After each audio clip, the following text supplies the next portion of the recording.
So they support the anchor borrowers in the communities. It will start in 2017, the Minister for Budget and Planning says. The social intervention programs will start in 2017. We're looking at just getting to that point at which it starts, and it has earmarked about 500 billion naira to carry out this funding. If we have to look at that amount, it's naira terms, perhaps this is insufficient to do anything meaningful. And the truth is, we don't even have the cash backing for the first year.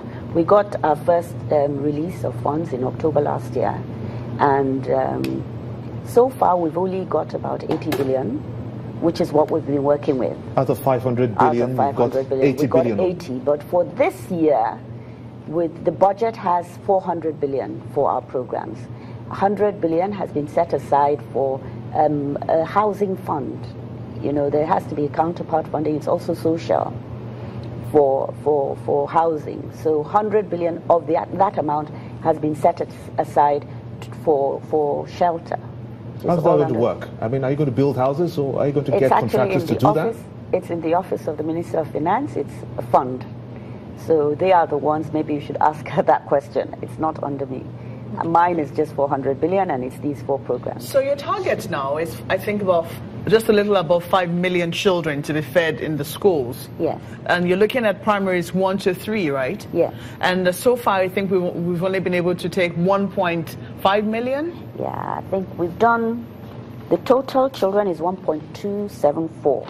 And this is what you have in 7 states. Yes. Don't you think you're going to overshoot your target?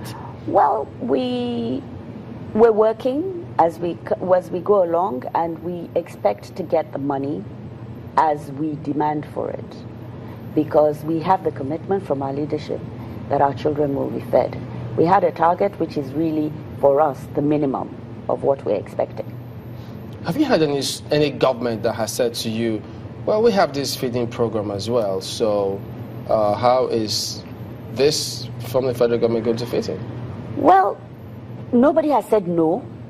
But there have been issues. People have raised the issue of 70 naira, because that's the cost, that's the budget per child, per meal.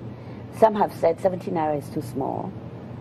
But those that have started at doing it at 50 to 65 naira per meal, because what we're doing is we're leveraging on the agricultural schemes in the states. And one of the first things we ask for is, what kinds of foods do you have that are, accessible to the cooks in your states? So we're guaranteeing a sustainable income for the farmers. And the farmers know they don't need to go to the markets and wait for somebody to buy.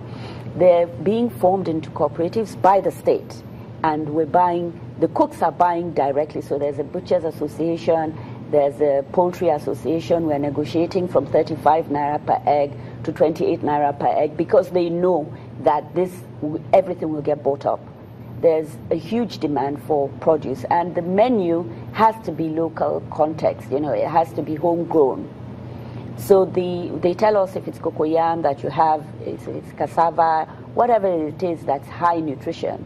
We sit down. There's one person from the Federal Ministry of Health that works with us. She sits down with the Ministries of Health in the state to draw up a menu for each of for the 5 days that we feed.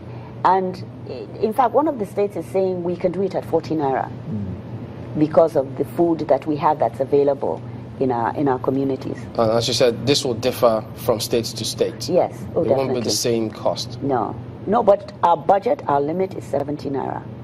So if they say it's 70 naira, the state that offered to do it at 40 naira, we're encouraging the states to do also classes 4 to 6.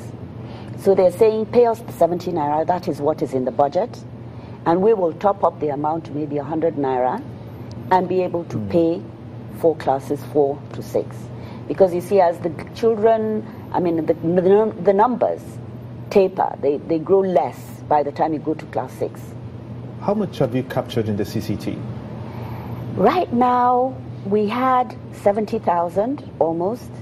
And now we're over 300,000 in three months, because it is a process also. It is important for us to have the foundation right. We're not taking any names or any lists from any person.